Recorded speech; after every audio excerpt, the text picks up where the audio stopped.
is alive. I don't know if the other one is. Let's find out about this. Hi, I'm an outlier in Exile, and I think we are live. I know I am, but I don't know if we are. Chris, hello, hello. He was like this when I got here. Um, he he um he wasn't at the screen. Like I don't. Usually we chat a bit before, and he was nowhere to be found. I don't know if he is away from the screen, which is my first likely hypothesis. Or perhaps he fell back asleep or drifted off, or maybe vertigo. I hope he didn't fall.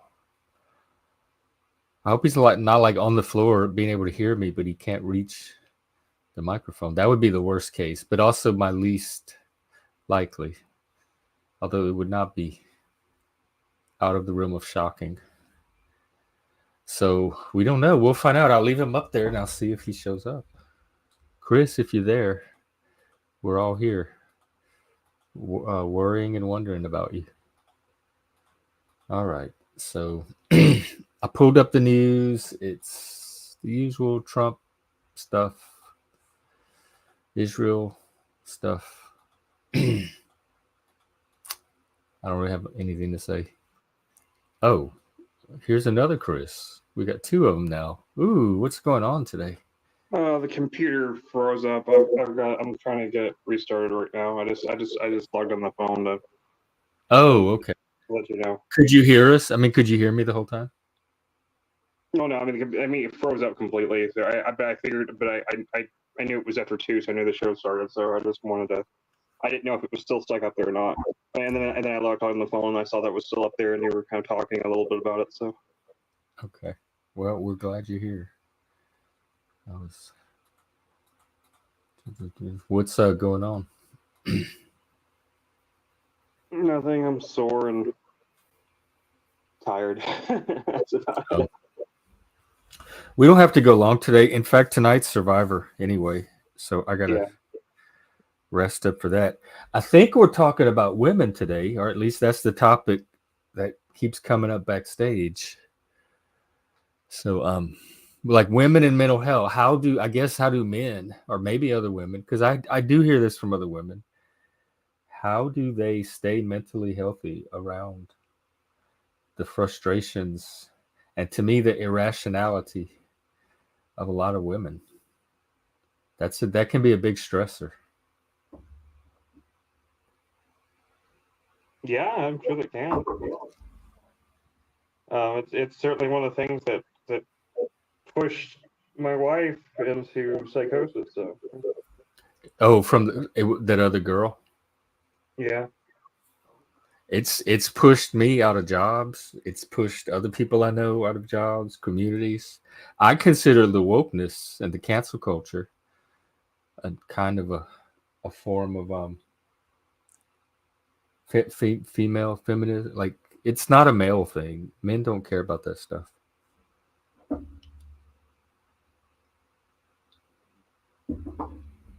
Who's mentioning it? Who's mentioning it backstage? I don't see any comments.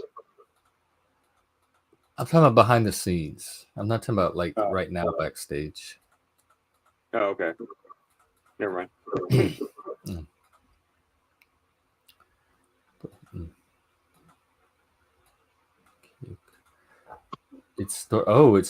Okay. Wow, it's storming in places. I'm sorry. Definitely take care of yourself and prioritize yourself. Yeah, there's been a string of tornadoes throughout Texas these last several days, but none of them here near Dallas. But like in West Texas, there's been a ton of them. I've been seeing the reports on YouTube and on the news, and like the YouTube news clips or whatever. It's all YouTube, but but some of it's from real news things, some of it's from storm chasers. But like there's been like a lot of tornadoes touching down in the Texas area. But I mean, Texas is a big area, but nothing. I think the closest one was Abilene, which is still like 3 hours 3 hours west of here. But wow, yeah, I didn't know any of that. yeah, it's been pretty consistently raining like every day for the last, at least for like at least it'll rain for like 10 minutes like every day for the last week and a half or so. That doesn't sound too bad. 5 or 10. No, I mean some days it's been like storming for hours, but some days it's just been like a few minutes. It's just that's just how Texas is, though. Texas weather is very, very fickle like that. Like I said, I've actually seen it like rain in like one little spot. Be a sunny day, and it'll be just like out in the middle of a field. You'll see like just rain just falling from like one tiny little cloud, just like it looks like it makes it look like something from the Truman Show, you know. Oh.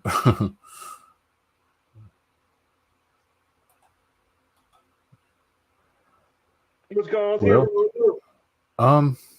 Not much. I streamed last night. We went for like, it was either 4.5 or 5.5 hours. It was for a while, and so I went to bed late, and I woke up at my normal time early, so I only had a few hours of sleep. And but it was good. It was a cool stream, and I'm sorry I missed it. It went well. Who was there? It was some new people. It was this guy named Shine, and fuck, what's their fate? Goblin or Goblinosis. He's very interesting. I liked a lot of what he had to say. And it was a lot of religion, metaphysics, philosophy, that kind of stuff. And then after that, Axis Rat Blood and DeFreak came on, and we had like a few more hours of similar type of conversation. But Axis is very interesting. He's kind of eclectic. He pulls from many religions, but he has some kind of background or experience with Satanism.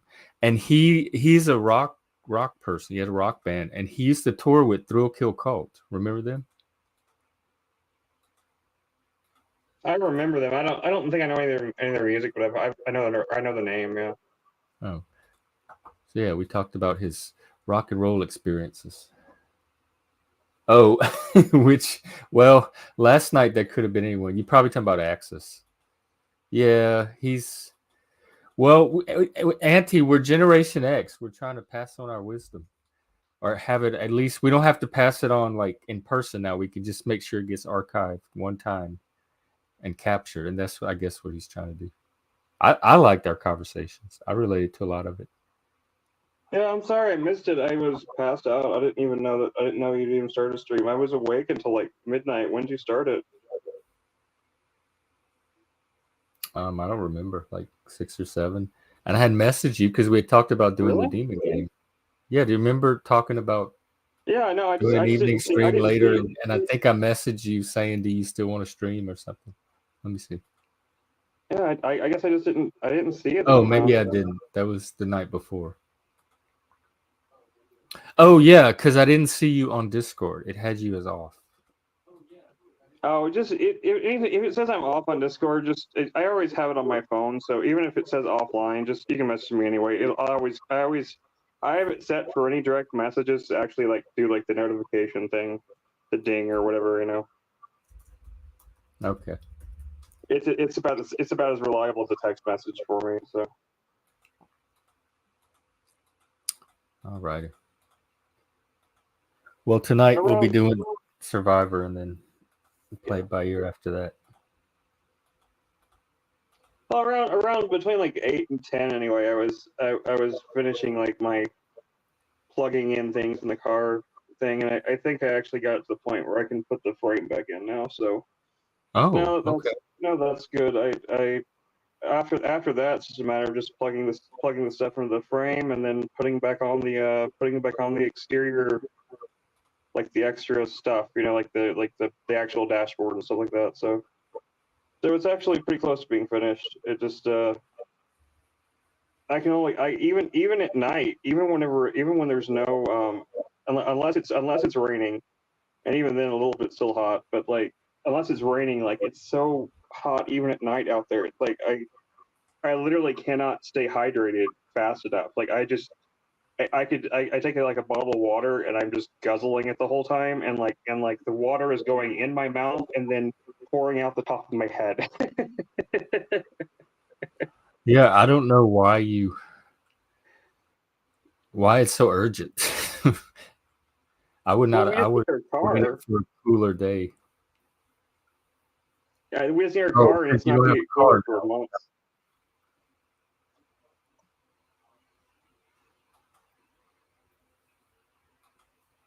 Yeah, it won't get cooler here for a while, unfortunately. Okay, well.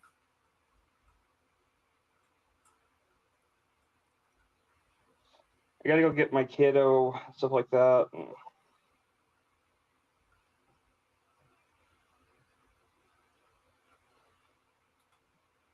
Yeah, I am so tired though, I swear. I feel like no matter Just how go much back to sleep. Like I'd rather you go back to sleep than be on the stream tired. Like not say anything. Fair enough. I'm just talking. I can't sleep anymore. Oh. My body just feels tired, that's all. Oh, okay. Well, I would say we could try that game, but I don't want to do all the tech setup to get it working and try to connect and all that on stream. Yeah, we should do that before a stream. Maybe we'll try after Survivor. Okay.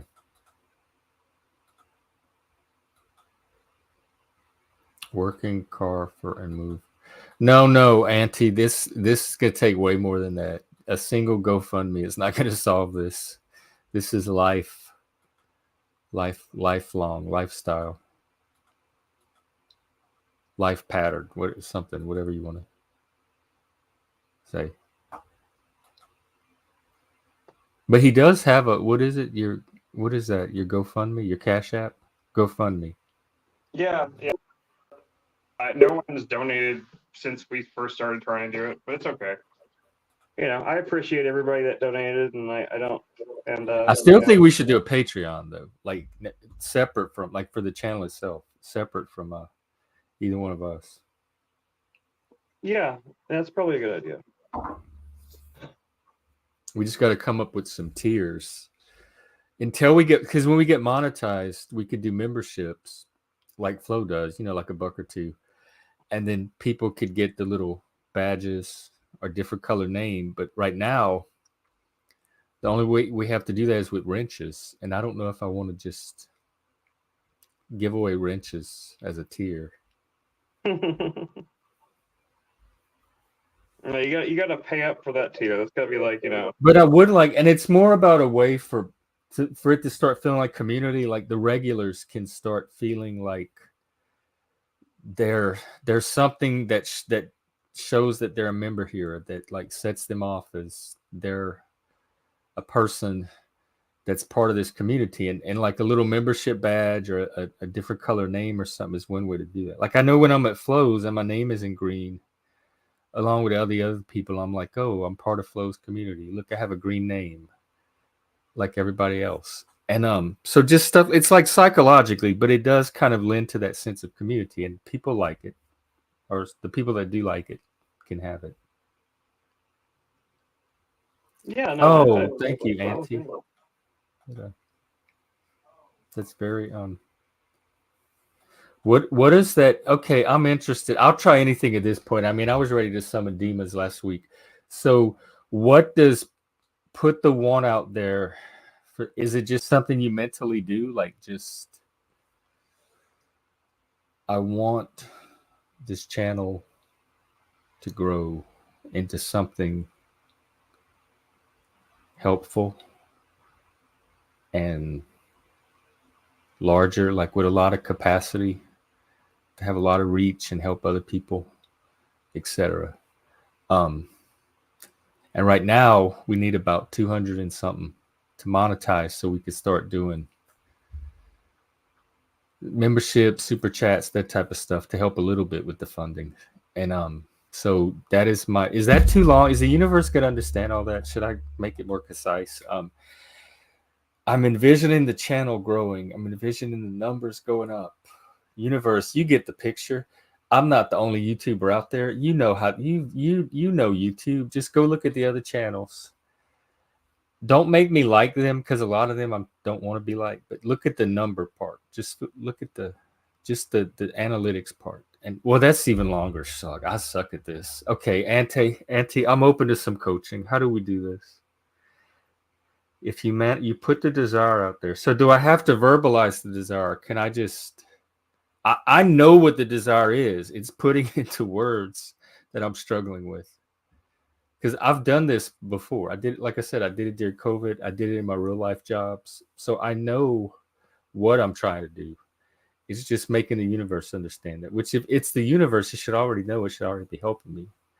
So I'm a little like curious that I even have to ask it. But like I said, I'm willing to try anything. Phone fucked up. Auntie is helping me to put out. She's helping me grow the channel by helping me put it in the universe to help me.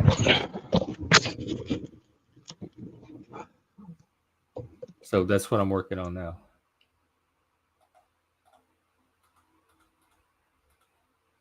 You verbalize it, post about it, self-promotion. I do have some posts I plan to do soon. And the clips, like the little promo clips, the little teasers that like if we all do little intros, like meet Chris, meet Jeff, meet Hank, and it'll be like a little 30, 45-second little them saying something quirky into the camera.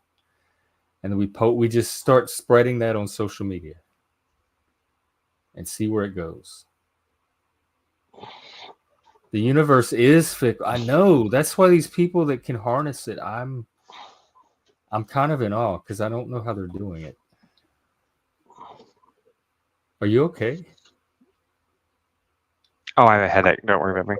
Yeah, like you're talking like the manifesting things, like kind of the secret kind of thing. Yeah, she said if we put the one out there, for the universe to answer, that we can manifest it. So I said I'm willing to try anything if it helps grow the channel. I don't mind putting it out there. I'm just not sure how to do that, and I was struggling to verbalize it. It got kind of like wordy and unwieldy, and so she's trying to help me, but she says you do have to verbalize it. If you drive, I don't get a bumper sticker. If you walk around, get a t-shirt. So actually like start the intention or the vision or the goal, start physically getting it out there in different places. I see what you're saying. That actually kind of makes sense. And we are trying that a little bit. Like I said, I do have some post ideas and I'd like to do some of those clips. And then Chris came up with the idea of getting us on other platforms outside of, because I think we are, the people themselves are the slogan, the vision, the desire. So if we put a little piece of Chris out there, like a little video, or a little piece of me out there, etc. Oh, that's another good idea. Hashtags. Yeah, we Goblin last night. Chris, you should at least go back and watch that part. He had a lot of good tips for like how to maximize a YouTube channel because he has experience doing it. And we talk hashtags is one of the things we talked about. In fact, I'm supposed to make an intro clip of my own and kind of get it started. So that's one of the things I have to work on.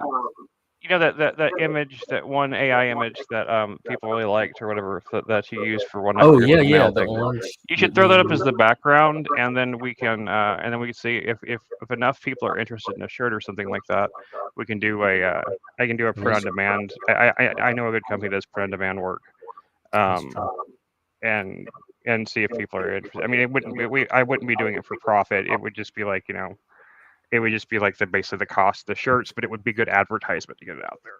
And it would be a cool looking shirt. I have to say that it even kind of works with like the way the AI messed up out the term outliers. It made it kind of cojoined the T and the L in the word, but it looks cool actually. I like it. It was like totally not intentional, but it looks really cool like that. So I mean, everything else is actually spelled right for once for an AI. So All right. Let's see what it do. Oh, it's not gonna really, and it won't let me adjust. You're just kind of stuck. Yeah, I got to get rid of that open clample experience part. But plus, it looks horrible as a background with us over it. It's very That's true. I can maybe do it as a logo. Let me see. That might work better. I can put up as my logo, I guess. I don't know where I have that saved at right now. Is that too obnoxious? And how can I change? Oh yeah, no, that looks cool. That looks cool. I like that. It does look cool. I think I have a version of that. To me, it's the color clash. The orange clashes with that blue gray, but other than that, I'll leave it up. Well, it's good. Orange and blue are good contrast. Add hashtag to the bottom. Hey, Chuck. Oh, you mean put the hashtag on the So hashtag Outliers in Exile, would that be enough of a hashtag to start getting? Yeah, see, it does clash. Chuck knows. But it's supposed to clash. It's like look at in the background itself. There's orange and blue. Orange and blue are like it's bothering the eyeballs, so it's going to be a distraction for neurodivergent people.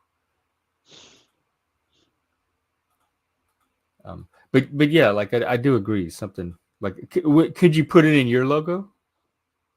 Yeah, I could make it my. Or icon. I can maybe make it in mine. I've been wanting to change mine. I tried to do one the other day with some antler photos, but it removes the antlers when it's processing AI, so it takes. It'll remove your face too. Well, it kept the face. Really, it kept the face. So I can't do one. Which one were you using, Gemini or? I used several. No, I used several. It was some web ones, like the same one I did the current picture with. Like the same ones I made this kind of stuff with, except I tried to just do one with antlers, but it would blot the antlers out every time. So I can't. I don't know how to get an AI version with antlers. I never had trouble getting it to do antlers or horns, but getting it to actually take the face from a photo and actually use that for the face, it never would do it. It would always blur the face out. Sometimes it would just literally give me photos with blurry faces, and it was so frustrating. Let me see. I'm trying to find the files on my phone. I don't know where they are. Is that how's that looks kind of cool? Yeah, that does look cool. Yeah. I think I'll leave that for a little while. That'll be my new P shot, P picture. Yeah, that was my favorite of the Outliers ones I did. I'm pretty sure I had a version somewhere that was already edited too that took out that stupid word salad that's the top says open. Can merch be experience. Can you sell merch through Patreon, or can merch be a Patreon tier? And then because that would make good merch if there's somebody that knows how to manufacture merch. No, I know. We could have like either sell the t-shirts or the mug or whatever, or have it as a Patreon tier. Like if they join this certain tier, that's one of the perks that come with the tier. Right. Is they get to select a like an item with the merch. That's definitely an idea. I haven't. See, now I like that better than me, so I don't even want to look at me anymore. Oh wait, there's other options in StreamYard. I forgot. It's there's overlays and layouts and stuff like that. So let me try those. That might be something. Yeah, whenever you actually have the subscription tier, there's a lot more options. Ooh, look at this. So this is our merch, y'all. It won't say open clample experience. I'm gonna edit that out. But it is an open clample. Maybe we should have that in so that could be our brand. This is a clample. What's a clample? It's this. We're pioneering a whole new media genre. The clample. The clample experience. Oh, Chuck says he's not too sure about Patreon. And Patreon's just an example. There might be other options. Yeah, no, there's a better one than Patreon. I can't remember what it's called right now. Oh God, I learned about it like a few weeks back, and I meant to like bring it up as like I thought it was the better option for us to go with instead of Patreon, and I forgot. Was it buy me a coffee? Well, go ahead. No, it's not buy me. It's basically the same thing as Patreon, but it's not all that much of woke retards. Oh, I didn't know Patreon was woke retards. Yeah, I don't want to support them either. No, I mean, and the thing is like Patreon was started by some really cool people, but it got, how all things go, it got bigger and bigger. And yeah, well, I'm only interested in how it is now. So if it's woke retard it's now, one, Patreon's the one that shut down people's accounts and stuff for being right wing and stuff like that. So. Well, yeah, of course. Well, we definitely don't want them because we're going to be a target for that. I'm surprised this one hasn't already. We're just not big enough yet. Just wait. It's coming. It could be screen. Yeah, no. My idea for it, if I can find, if I still have the same contacts, which I have not checked in a while, granted, and it's so weird because like I swear, like there's part of my brain that is still stuck in pre-pandemic, like pre-2020. There's a part of my brain that when I think today, it's since I feel like I kind of came out of like this whole like those like 3 bad years there. I came out of that. There's a part of my brain that still thinks that like, oh, that was just the other day. Oh no, wait, that was 3 years ago. It's like my brain forgets the fact that it's been like a lot of time since that happened.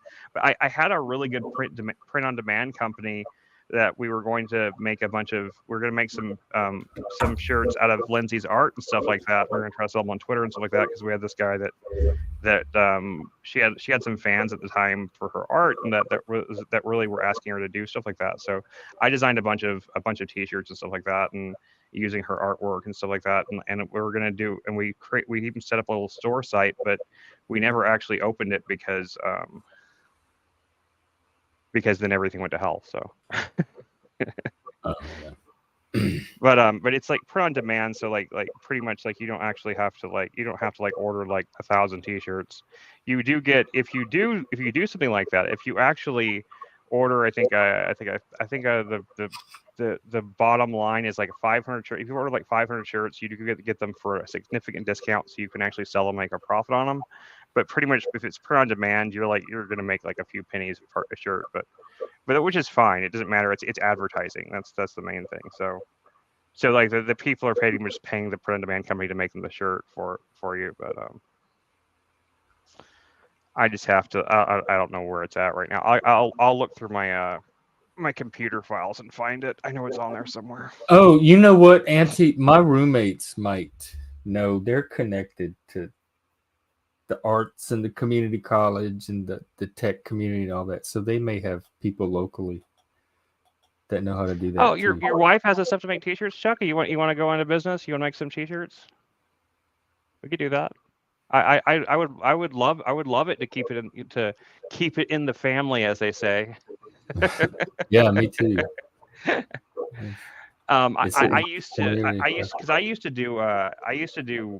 I actually taught myself at one point how to do like old school screen printing.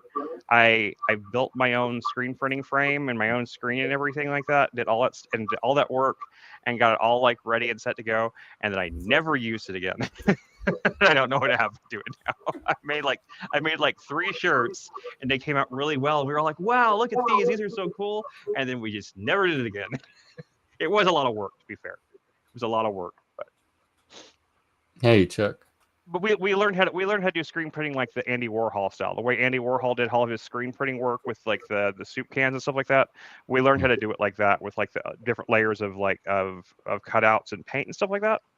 And it was a really fun project, but I am so bad about, it's just the ADHD thing. I get so hyped up on like learning how to do something, and then I learn how to do it, and then I don't care about it anymore. Mm-hmm. Yeah, you just have to be realistic. Like you have to know yourself and be realistic going in and know what you're trying to do. And your goal may not be to get a t-shirt business off the ground. It may be to just learn that skill. In this case, it was like what me and a friend of mine wanted to make. We wanted to make a very specific t-shirt for a very specific thing, And I was like, you know what? I bet we can figure instead of like paying some company to do it. I bet we can figure out how to make these T-shirts on our own. Yeah, same with your car. Yeah. Well, at least the car thing's going to come out okay. And the T-shirts came out really well too. They actually worked really well. We just never used it, but we had all these we bought all these materials and all this stuff that we could have made a lot of T-shirts with if we wanted to. I mean, it would have been a lot of work to make them. Each shirt would take about like 20 minutes to make. I mean, it wasn't like it. I mean, that was to do one layer of color, and for every layer of color you wanted to add, you had to wait for the paint to dry fully and wait for everything to do, and then you have to do the next color. So I mean, it was a lot of work to make a shirt. But at the same time, like, I mean, we still never used it again. So anyway, Chuck, can you hear us? Once you got your shirt, I think it looked like you were talking a second ago, but I couldn't tell. I couldn't hear anything. Oh, yeah. I didn't know you were trying to talk either. We're not hearing you, Chuck. Uh-oh. Oh, look. Do you still wow, do it, you built your own press? Wow, that is impressive.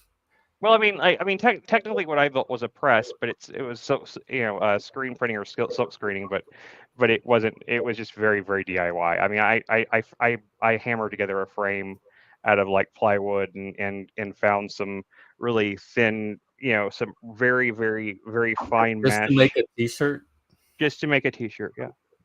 It was a project. It was fun. It was back. I mean, we were in Texarkana. Like we had to make our own fun there. There wasn't anything to do. You have to defend it. I don't think there's anything wrong with it. I was just asking. I just hate that. I hate that aspect myself. That I've spent so many hours like building like equipment up and like figuring out how all the technical aspects all fit together and getting all ready to go, and then I just never do it. That's the reason why I've been trying to make myself stream video games a little bit, trying to get myself in the habit of like. That's what I'm saying. The reason you're doing this might not be for the reason you think you're doing it. Like you're not doing it to actually accomplish a particular project. You're doing it because your brain is getting something out of it, some of the stages of it. It's true. I like learning things. I do. I was homeschooled, so I'm a self-motivated learner, and I get a lot out of learning and teaching myself how to do things. I swear to God, ever since the original Wii, I would figure out how to and hack every game system I had for the longest time, and it wasn't to like pirate games or like so I could play games for free or something like that. I mean, I could do that on those, but I never did. Once I'd hacked the game system, unless there was just a game I just really wanted to play, and usually I'd buy that game. I just never touched it again. I didn't really care much about the video games. I just really liked the process of hacking it. I like figuring out how to make things do things they're not supposed to do. It's the rebellious spirit in me, I guess. Testing. Is it working now? Yeah, now we can hear you. Hi. Had a malfunction. I had to figure it out. Yeah, no worries, man. Good to see you, Chuck. Good to hear Every day I wake up, I say the same thing. You're one of the people on the panelverse I am always really happy to see. Yeah, you should do a video, Chuck, to put on social media. I don't do social media. Well, you don't have to do it. We can do it for you. I'll go through some of our old episodes and find like some Chuck clips and make like a montage out of it and then like put a little superhero banner on like Chuck from Tennessee. That's another alternative is pulling, like if somebody wants to go through and pull the highlights from each panel participant and make a clip. But I thought it'd be cool to have something more personal, like TikTok, where the person's actually talking to the viewer one-on-one.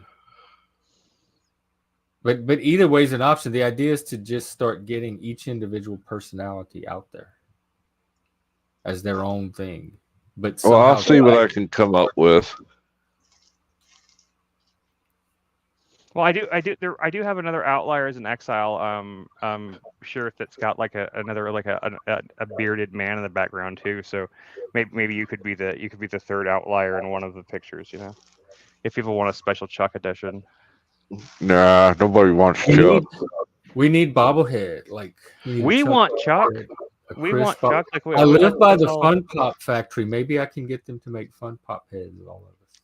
We could be their next collection, the Panelverse edition. Well, call if you want to get it going on to a print on demand thing, please get. I hope you have the Discord. If you're not in the Discord, get it in the private chat and contact me, and let's work something out.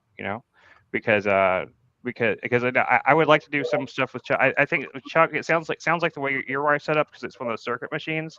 That's going to be kind of a low.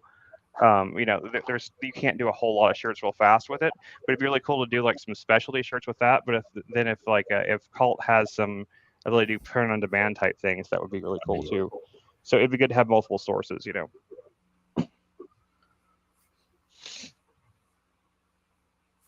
And like I said, I'd much rather reach out to and use and be able to like help you guys out. Like, I mean, obviously this wouldn't just be for making money for us. Like, as far as I'm concerned, like T-shirts are advertisement. They're not money maker type things at this point. So like, that way, you guys could make some money off of it, and that way it helps the whole community. The whole community is all like, where our community comes up. Chris, you might be interested in this.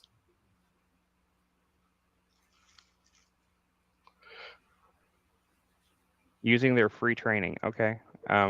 If you have a link, it wouldn't be a huge project called. We're talking about like one shirt, but okay. We could probably do it with plywood for the demand that just this channel is going to generate initially. And then if we have to upgrade down the road, we can.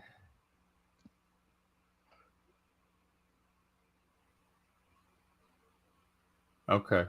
Well, thanks, Colt. Very, very helpful. Just what we were talking about at just the right time. Synchronicity. Yeah.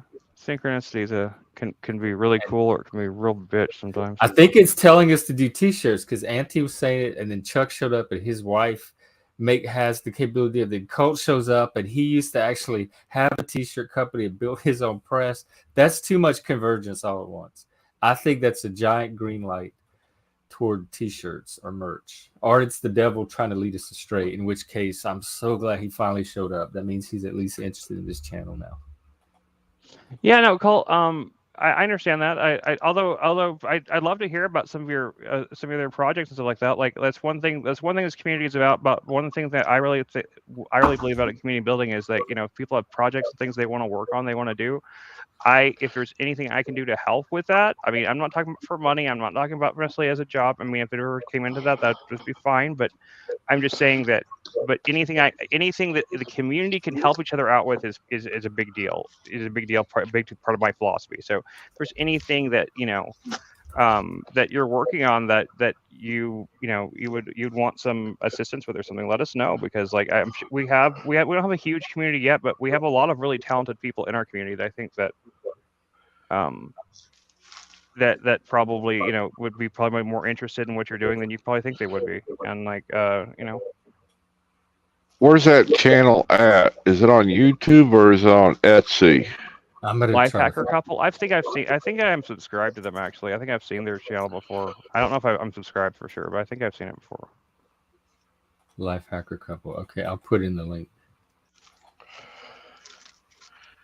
One of the big things I really would love to do with one big way I think that would help start growing the community too is if other people have projects and ideas and things they're trying to do, if we can contribute, if the community can contribute to those things and help out with those things. We need a centralized. We were going to do a website at one point. Yeah. And YouTube does have that community feature, but no one ever uses it. Where's a good place to centralize all that information? I mean, we could promote it on stream certainly, but if people wanted to go, I know we had our website. We had our website all ready to go with Joshua Jones, and then he's been making the rounds lately. He was on Flows a couple of times. Yeah, but he has sworn his oath to never come here again. He never did. So I'm okay with that. Yeah, me too.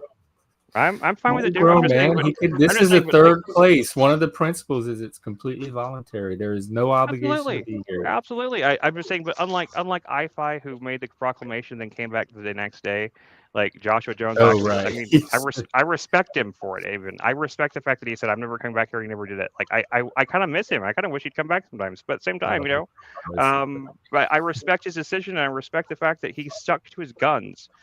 That's something that like not a lot of people have that kind of self-control, that kind of willpower. I This respect. feels like Survivor when they get to the final and they do the walk and reflect on all the fallen contestants, and they go past their torches and they reminisce on what they were played together. Yeah, they shouldn't be allowed to leave unless the panel votes. Oh, I would have voted. I would have done like an override, here's decree. Because he left on his own. That was his decision for all kind of different reasons. Kept changing, but what did it for me was when some people on here were opening up about their mental health struggles, and he was mocking them and being really hateful in the chat room. Yeah, he's high strung, high maintenance. Over here, not over here. I cannot. Yeah, it's not the place to make fun of people with neurodivergence. No, it's an unsafe space, but it's not the space for that kind of stuff. I mean, it's an unsafe space, but there's a difference between being an unsafe space and being a openly hostile place. Okay, so let's think there's three different categories. There's safe spaces, which is a place where no one will even dare say anything that's offensive to anyone. Everything is perfectly sanitized for your protection. And then there's what we have is like in the middle is the unsafe space where people can talk freely and can say things, and nobody's protecting you here. You are on your own. Yeah, but at the same time, then there is a hostile space where when you go into it, people like zero in on people and try to attack them and try to actually mentally beat up on them for no real reason except for just for the sport of it or something like that. That's a different thing. Now we'll step in and protect people from that kind of stuff. Yeah, I will protect. That's what I'm saying. Like that's the difference between what we have is an unsafe space and a hostile space, and people that promote a hostile space is something that we don't want. We don't want hostility, and we don't mind people making, especially if somebody says a joke or something. If it's good, even if it's not even necessarily good natured, if it's just a joke, if it's a little offensive, if it's not just a little offensive, even a lot offensive. But if it's a joke, it's not meant out of hatefulness. That's not the same thing as someone who viciously attacks somebody just because of especially when it's not somebody that's on the panel. Like that's what I can't take is whenever people start attacking people that aren't even here, that just right. When they bring in people's families and stuff, they cross that lines. And I don't mean just talking about them, like talking about this happened on this person's channel last night. I don't mean that. I mean when people just bring up oh, I heard such and such's wife is a whore and blah blah blah. Yeah, viciousness. That's the stuff that I can't fucking take that shit. That's just they're not even here to defend themselves. And even if they were, why would you want to bring them into a space like that? It's antithetical to a community. It's very toxic, and I hate the word toxic, but God, it is toxic though. It's poisonous. I take that back. It's not toxic. It's poisonous. It literally poisons the community itself. It makes everybody kind of get sick and want to go away. So I never saw that happen on here. Somebody calling somebody's wife a whore. No, only the one guy. Yep. The one time I remember. The one guy. Well, that was so brief, barely a flicker. I know, but still, that's why I won't interact with that person any longer. So. Yeah, but I'm sure every channel on YouTube that's had any kind of longevity has gone through those little moments. Sure. Yeah, and it's the host and the moderator's job to cultivate like a garden, to weed out. Every time people complain about a panel, that's the first thing I think. Well, talk to the host because they're the ones with the buttons and the controls. They're the ones. Panel is however they're making it or allowing it to be. They have the garden tools. They can uproot those weeds if they want to, and if they the other person to talk to is yourself, because you could go find 100 other panels to watch at the same time. No, yeah, I mean, I don't know anything about horticulture. I can't grow a plant for shit, but I can grow a community. I know a little bit about that. So.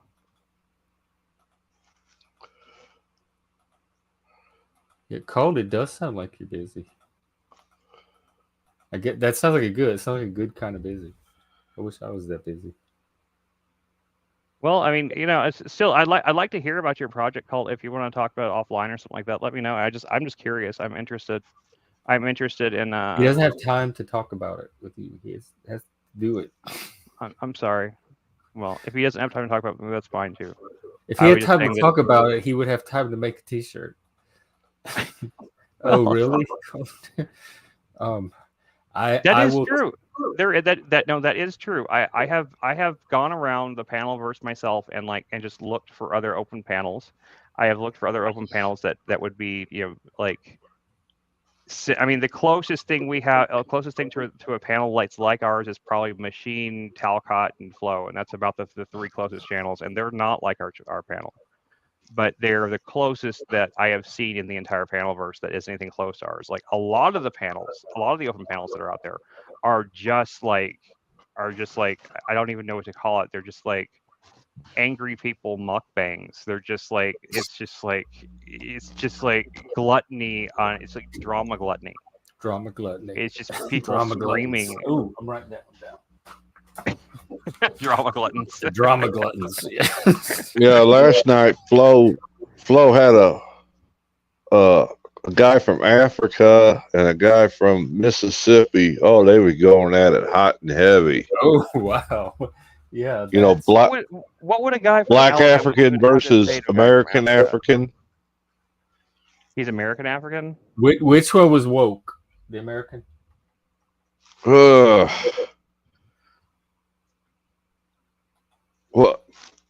the one from Africa was definitely misogynist. Oh, okay. I've talked to lots of people from Africa, and they're usually not woke at all. But yeah, they're very traditional. African Americans, on the other hand, as the term used to be, even though we don't call them African Americans more because that's offensive now, I guess.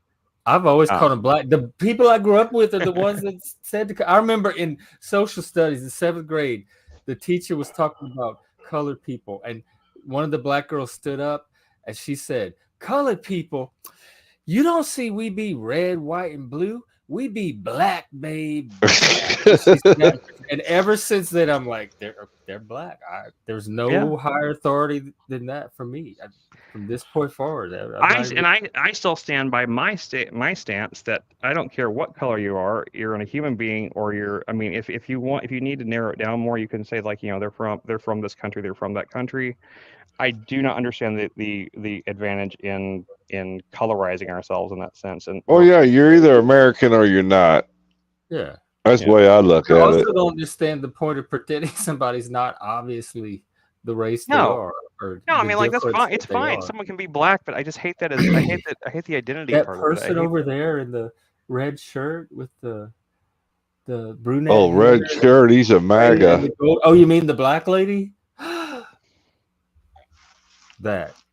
No, I mean it's fine to describe somebody like that in that sense. Like when you're trying to pick someone out of a crowd, especially if it's the only black person in the crowd, and you're like, that black person right there, that's fine because that's how you can identify them from other people. But I mean, but that's not their identity. That's just a description of what they look like. A description is not the same thing as an identity. But people will infer from that and try to hijack that from their own narrative, just like they do with some of the topics on this stream. Like when I said, I don't think it's my responsibility to worry about other adults' food choices became, you don't care about poor people and they're suffering. So they'll do the same thing with something like somebody pointed out a black woman. That was so stupid. Oh, you're racist. Oh, why do you have to call attention to that she's black? Is that because that's all you notice? Because you're a racist. Most people wouldn't home in on her skin color, but you're not supposed to be colorblind at the same time. You're supposed to somehow notice the blackness, but not notice it in the wrong way. Never in the wrong way. And it's always up to them to tell when you violate it. Like you don't ever have a way to determine that yourself. They'll let you know. Yeah, and that's what they want too. They don't want you to determine it in your own way. They only want it whenever they let you know. Yeah.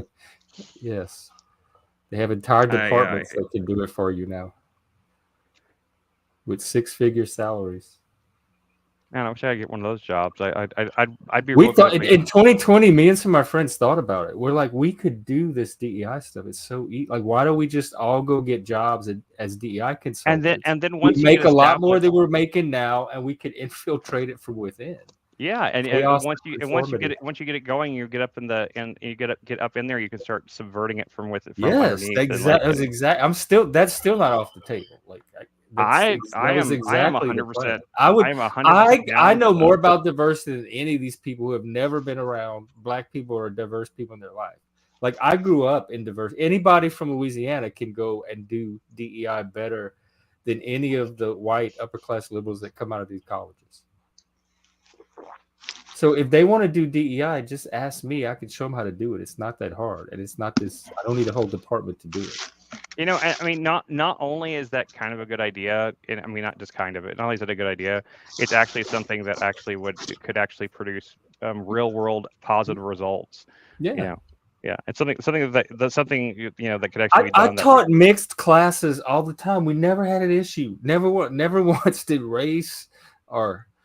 And you especially as a gay Satanist and atheist and stuff like that, you already check off a few boxes. So like you would be kind of like if we could find one of our we need to get Hank and Joe Cool to join. That way we have even white at this point. Oh, Hank don't like me. I know that. Oh, Hank is fine. Consider yourself in good company. Who does Hank like? Hank doesn't like me most of the time either, and I've never done anything to Hank. So he's a narcissist. Who cares with him? It amazes me the amount of he's one of the best narcissists I've ever seen. You missed a good Talcott the other night. Oh, Talcott. I missed a good. I thought you were done with Talcott. He talked. I just happened to be, there wasn't nothing else on, and I was watching a replay, and he had talked to this guy, I guess offline, and invited him onto his show. And the guy came up there, and the longer he went, the more pissed Talcott got till he finally threw him off the show. That's his. I mean, this guy. Who was the guy? This guy, his name was 7 something, but he was up there crying. I mean, actually crying, and it's strange. It's strange. He thinks there's 3 suns and 2 of them are blocked out by weather radar so that you can't see the other 2. And he usually cries when the sun comes up and when the sun goes down. Yeah, I'll have to get his name. It's 7 something. Just mental illness, then, is what we're talking about. Yeah. But Jack was all excited when he first got up there, and then it went downhill. Since this is his mental health month, that's what I was thinking. Well, not in specific. I do not want to. I do. No, it wasn't 007. Oh, okay. I do not want to talk about anyone specific, but I have been noticing even more so lately. I've been noticing a real trend with like serious mental illness amongst some people in the panelverse, and it actually is getting to the point where it's really concerning, and it's making me very sad too, because I've been through these things. I know what it looks like when someone is in psychosis now, and I know the way they talk and the things they say, and like I'm seeing those things in people on the panels that I didn't know were like that. I didn't know that they were having those issues before, and I have been racking my brain trying to figure out how can we help. You make sure that they have situations, and there may not be a reason, there might be a way to do it, but it's I did on the stream. You make sure they have access to resources. Right. I know, and you're person, like they have much of the in-person stuff laid down that they need when they need it. Like start setting up your support system, start setting up your resources, start setting up your formal supports, your like doctor, psychiatrist, so whatever you're gonna need, start laying that, like getting that connected now. But unless they recognize that there's an issue, if they staunchly believe that there's nothing wrong with them, there's nothing you cannot save the world from behind your computer screen. I know you can't. You're gonna do this kind of work. You're gonna have to get some techniques to like develop some compassion fatigue. And I also know from actual experience that there's no point in trying to rationalize or trying to explain to them, like, trying to be rational and be like, well, you just think about it like this, like how likely is this? Like that doesn't work. Like a delusion is a deeply held belief that is not based in reality, and that's something that I had to learn from my experiences with my family. Is that a delusion isn't just like some like thing that somebody just thought of someday and they're just committed to it for some random reason. Whatever it is that got that in their brain, it's a deeply held belief. It is not just like a simple it's nothing. You can't just dissuade someone from it. You can't just be like, you can't use logic and be like, well, see, like that doesn't make sense because but blah blah blah. You can point it out. You can let them know it's a delusion. So you can sometimes, but sometimes pointing it out makes them more committed to the delusion than it does if you don't. And you certainly don't want to. I still think it's the responsible thing to do to represent reality, because they need somebody that's able and willing to do that for them. Yeah. I unfortunately, most of them just need medication. That's what really sucks. And somebody to represent reality. They need that. They need a representation of that baseline, whether they're able to receive it, accept it at the time. They need to at least have it out there for if and when they do need it. So playing along with the delusion is ultimately not helping them. Oh, definitely not. I know when I worked inpatient, we never validated their delusions at all. We would always learned that the hard way. You realize that's a delusion, right? That's not actually happening. They could explain what a delusion was if they didn't know. They had staff that could educate them, but it was very important to let them know that this was what's called a delusion. This is what delusions are. They happen, and just to keep educating them on reality. Yeah, I learned very much the hard way, like that there's no good path when it comes to if you validate the illusion in any way. Like if you try to go along with it or whatever, to try to because at first that was my instinct, because like I didn't want her to feel alone, or I didn't want her to feel ostracized or alone, or or separated from me because of these things in her mind. So I made that mistake, and all it did was make it way worse. So I learned that the hard way. That's what Hank's doing with Talcott. He's trolling him. Well, he's backing up his thing about going to talk to the UN and to the Congress. Oh my God! I think he's playing him. He has that right. Oh yeah. Yeah, he has that right, but I don't think he's going to be able to. I don't think he's going to get an audience with. I admire that he's passionate enough to use this opportunity that he has to advocate. What opportunity does he have? As an American, to advocate for his position. If any American wanted to set a goal to get in front of Congress because they had an issue that was so important to them, I would admire that and say, you go, girl. Way to go, you American. I'm so glad you live in a country where you can do that. Yes. Like, I admire people that do what Talcott's trying to do, partly because I know how crazy the rest of the world are going to think that they are. And they still have the right to fucking do it.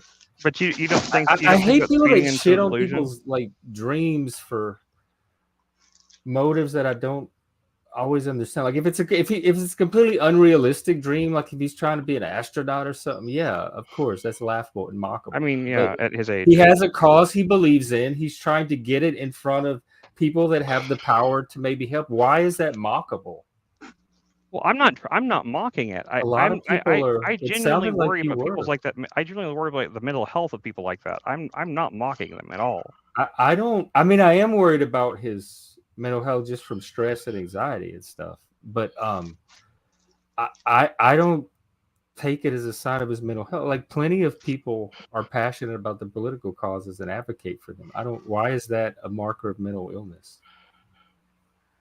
It's not the idea of going to Congress or the Senate or whatever. I don't think that's a crazy idea. I don't think that's a marker of crazy. I think that's something that I wish more Americans did. Okay, and I'm not. That's not. So, like, exercising your political right as an American is now seen as mental illness. That's how far we've gotten with the political apathy.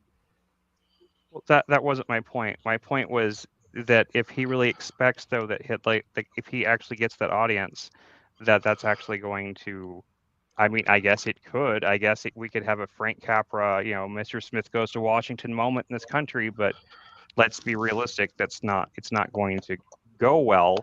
And I feel like Jack is a naive idealist. They do this all the time. They get passionate about their vision or the thing they want to change, and they go talk to the politicians that want to change, and they look foolish and ridiculous, but they let them talk anyway because that's the right as an American. All of this seems harmless to me. Okay. He seems like a passionate idealist, and at worst a harmless crackpot. I mean, yeah. At best, he's at least taken action on a cause. To try to make some kind, even if it doesn't work, he's tried rather than sat back and not done anything at all. And I admire him. Right, that's true. My care and concerns come strictly from just as the fact that he's a human being that I've interacted with. Yeah, he's also a grown man who's a life coach and is well aware of self-care and how to do it. Well, he calls himself. So I'm not going to encroach on that. I'm going to let him take care of that for himself. And if he's letting that slip, just like I see, he's not the only one on this panel that I see that. In general, this panel verse is not a model for self-care, I would say. This is not where I would send the world to learn self-care. And there are even things that I myself neglect. I wish we could help teach self-care with this panel better. Of course, I guess it would help a lot of the. But the fact that if you're that concerned, don't keep feeding him, and just stop watching him. Turn him off, and he'll fade away. Well, I don't watch him. Well, then don't talk about it. I only hear about it from Chuck and stuff and like that. I had to stop watching him because I get kind of triggered by when I see somebody acting in delusional ways. And how does talking about it on stream for half an hour not also trigger? It does kind of. I am kind of triggered. So. Oh, see. To me, the optimum self-care around Jack Talcott, at least, is to not watch him, not bring him up, not think about him, just let him be out in the universe doing this, like healthy boundaries between what Talcott's doing and your own life and what you're doing. Right, which I would say that about anybody that's caught up on Talcott, not you in specific, but there's a lot of questionable boundaries around people's investment in Talcott.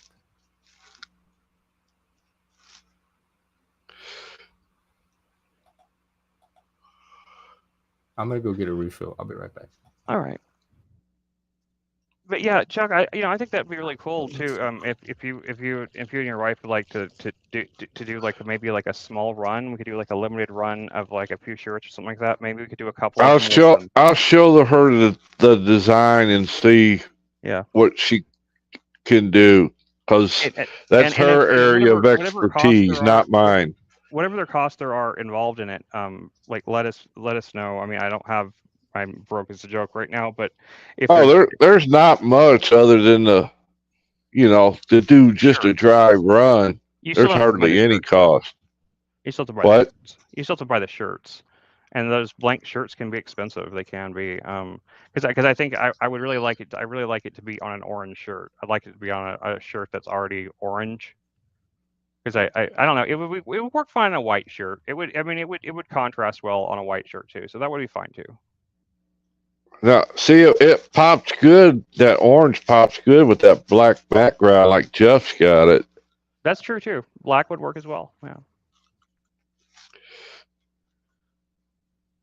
But yeah, you wouldn't want to try to put an orange on every color shirt there is, because it would definitely not work. Okay. Yeah.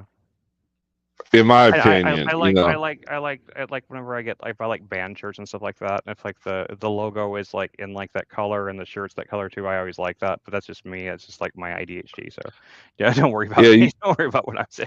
You just don't want to lose your emblem in the mix in a sea of colors. You know what I mean? Right. Yeah. No, you're right. Chuck knows fashion. That's a fact. Just Frank says, and hell yeah, that's base. A stupid headset. I'm gonna have to go find my other one. I turned the mic on in the the volume in the earpieces goes way down. Oh, I hate that. Or like sometimes like my actual like where you can hear yourself in the headset. Sometimes it just stops. It just stops feeding like my voice.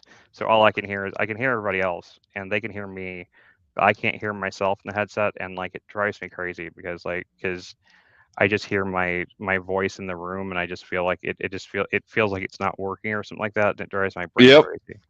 I know what you mean, because then you think you're not projecting, so you get louder and louder because you can't hear yourself. Exactly. Yeah. I know that all too well. I'm glad when I get my new hearing aids, hopefully in the next few months. Oh yeah. They told me I could get like my hearing is diminished enough apparently in my left ear, like regarded to like in reference to like the vertigo, like whatever is like wrong with my ears. Like they said my hearing was degraded enough in my my left ear that I'm eligible for hearing aids, but I don't have that. I don't have the right insurance for it, but I don't think I need them yet. I still hear okay. I don't think I need a hearing aid yet, but I thought it was a little extreme. I thought that seemed a little extreme to suggest I needed hearing aids yet, but at the same time, I guess maybe it couldn't hurt to have them. I don't know. Are you having trouble hearing? I'm not, but like but apparently my hearing is even though because it's happened so slowly to me, I don't notice it, but apparently my hearing is pretty diminished from from whatever's causing the vertigo. So you seem like you hear okay to me. I feel like I hear okay, but like when they did the hearing test, they did a bunch of hearing tests on me at the hospital and stuff like that, and they showed me the charts. They said like my left ear was well below the threshold where you're eligible for getting a hearing aid. I mean, you could always go in and test and try. I know I don't have the right insurance for it. They don't do that at the hospital. I mean, to me, like, I wouldn't even worry about it right now with all this. Oh, I'm not worried about it. I was just mentioning it because he was mentioning his hearing aid, and I was just trying to relate, just trying to talk about. Oh, sorry. It was just chit chat. Shit, I think he's switching to his headset. He said he was going to go find his other headset because this one was bothering him.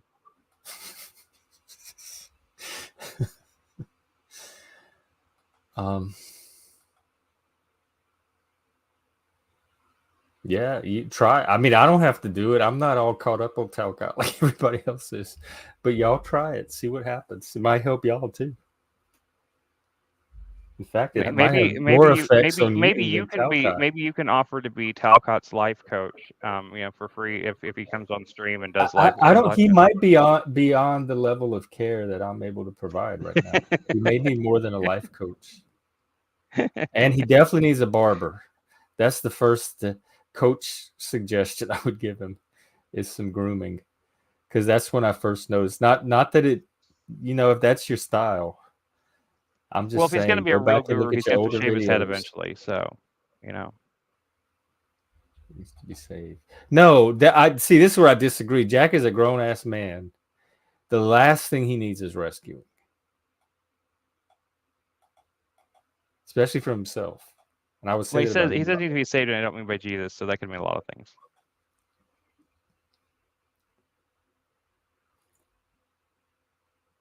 I mean, yeah. I agree with what you're saying. But sometimes adults need to be saved too, though. Sometimes adults do need someone to intervene. Well, who decides that?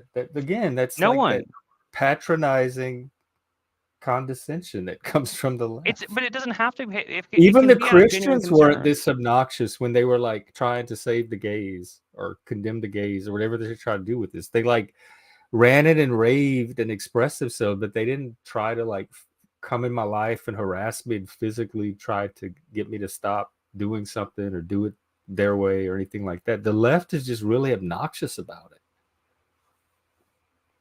Well, yeah, I agree. The left is very obnoxious about it. I don't like the way the left does it. I don't like the way the right wing used to do that shit with gays and stuff like that either.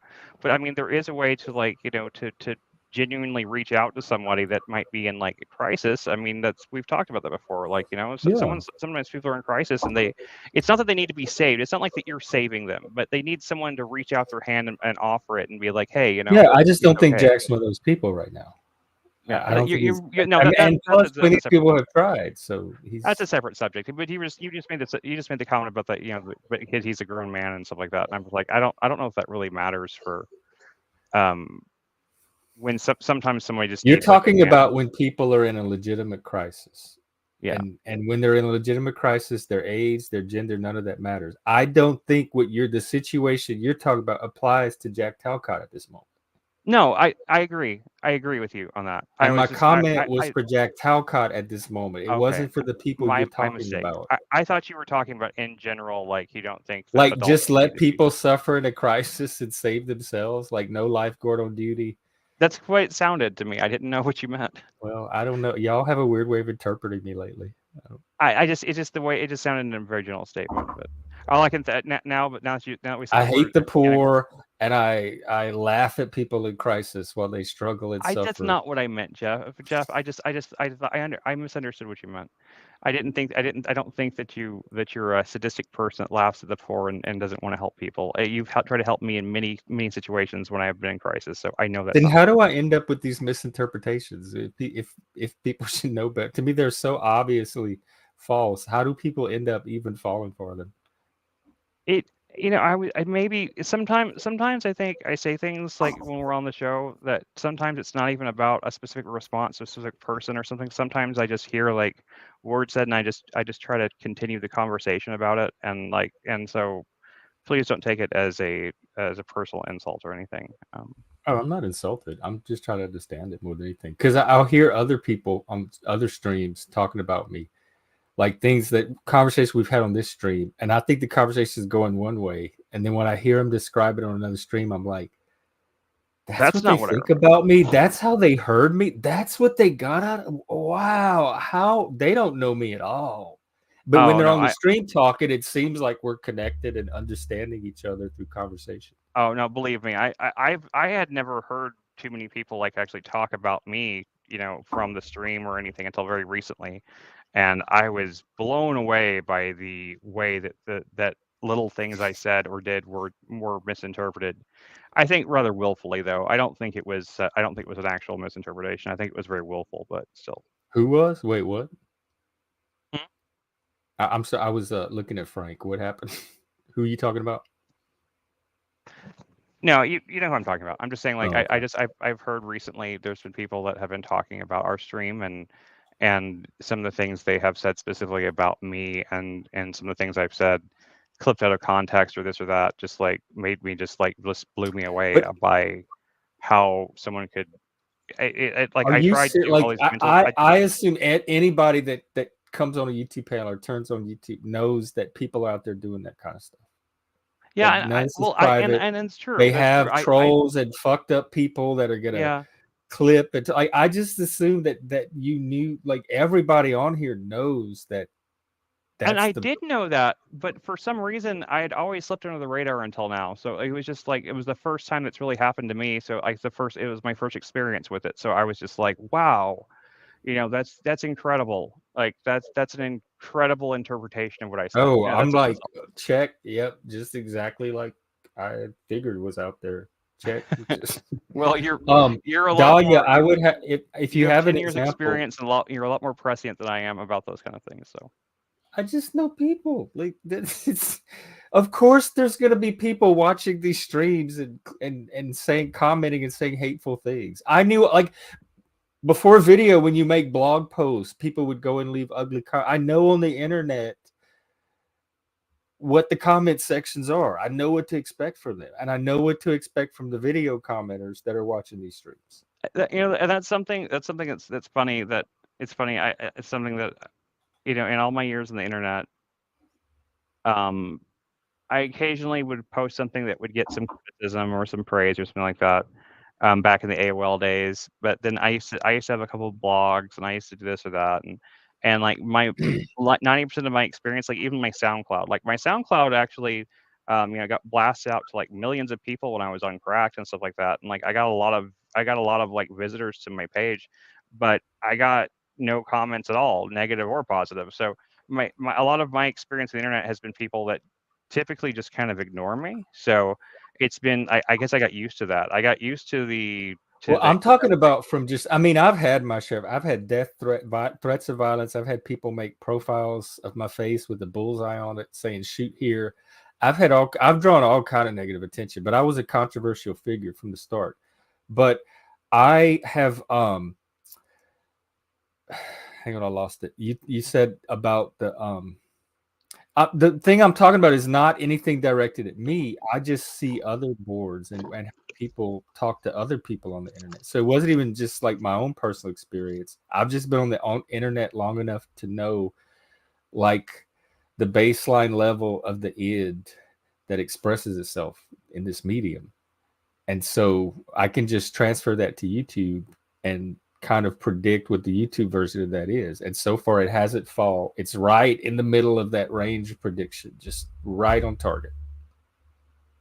And so that none of it surprises me. But if you've never seen that on MySpace or Facebook or Reddit or any of those other places or Twitter, and this is your first time getting a taste of how people are capable of behaving on the internet, then yeah, I guess it could be unnerving, but it's also I've seen it. This is your first time seeing that kind of I've even seen it happen to Lindsay. But I'm just saying that somehow for all these years I've been on the internet, I kind of escaped all that because I didn't get positive or negative feedback. But you didn't see it with other people? I saw it with tons of other people, but I was just saying like I never. So you know what's out there. You have an idea of what's out there. It doesn't have to happen to you. No, you're right, but you know it's not a little. It wasn't a little different to for you the first time like someone like really viciously like went after you about something like really like small or minor. It just like it didn't ruin my day or anything, but it still took me aback for a second. I was still like, wow. I didn't see that coming. You know, like I just didn't like. I'm just that's been my whole life. I'm just desensitized to that. You're desensitized and more cynical about it than I was being. And now I'm on. Now I'm where you're at. I call it realistic. You call it cynical. I call it realistic. Okay, I just have a very realistic idea of what to expect from. Let me rephrase that. I use the word cynical because that's the word that people use to describe me all the time. And that's the reason why I use that word because it's like been programmed in my head. I agree. Realistic is a much better description. It's much more accurate and it's much less like doesn't have the negative connotations to it. But people have my whole life have been calling me cynical. So I hear it so much that it just came out of my mouth just then, and I'm sorry about that. Okay. I mean, I am cynical, but that's not one of the ways. I want to address this Dahlia thing so I'll understand it better. If you had an example or even a clip, that would help me. Because other people say something similar, like I censor people because I don't have the emotional resiliency to face the truth of what they're saying, rather than I censor people for not following my panel. That's bullshit. Facilitation. And so if I had an example of that, that's bullshit. I'll see how much you care about it. Don't do that. I have seen people that do that. You definitely have the emotional resiliency to deal with like all kinds of trolling and all kinds of shit like that. You're not. That's just people trying to attack you on some. But I think Dahlia's in good faith. I don't think she has any. No, I don't think Dahlia is being in bad faith. I'm saying that I'm saying that the people she's referring to, the people that say things like that, those are the people that I'm referring to when I say that that's bullshit. Those people that use those kind of tactics and those kind of that say those kind of things, those kind of people they're not being good faith. They're also the kind of people that I've never spent my life worried about at all for a second. So they don't even bother me. Yeah, no, they're not worth worrying about. You're absolutely right.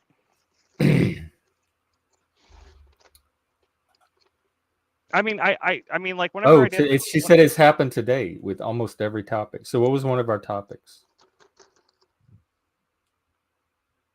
What was one you and Chuck were talking about? Well, anyway, just whatever topic today, just remind me of it. And that's what she just said. Oh, but I don't exactly remember it that well. Sorry, I'm catching up on comments. I'm a little behind.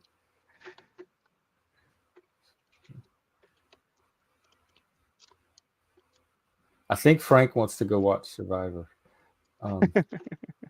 We're about to No, I start can a still new see you guys. season. I can still see you comedy culture. I'm sorry, culture. Whenever I get involved, start getting involved in like a conversation, I tend to ignore the chat. Like I have to remind myself to look over and look at the chat sometimes. I am confused, Dahlia. Right now, I'm confused. That's what I'm trying to understand. Well, she said there's a comment right there where she was. Oh, okay. She was So explaining what just she's keep talking about. reading. I'm not. Yeah. I haven't caught up yet. Sorry. But I mean, I don't remember that actual instance, but that's what she said. So that's what she said. Oh. I honestly, I don't care if any kid has a pudding pop, black or not. It's nothing to do with their color. I do not give a shit if kids have pudding pops at all. Could care less. Y'all can call me cold-hearted, Cruella DeVille, whatever. I do not care. You monster! How could you not care if kids have pudding pops or not?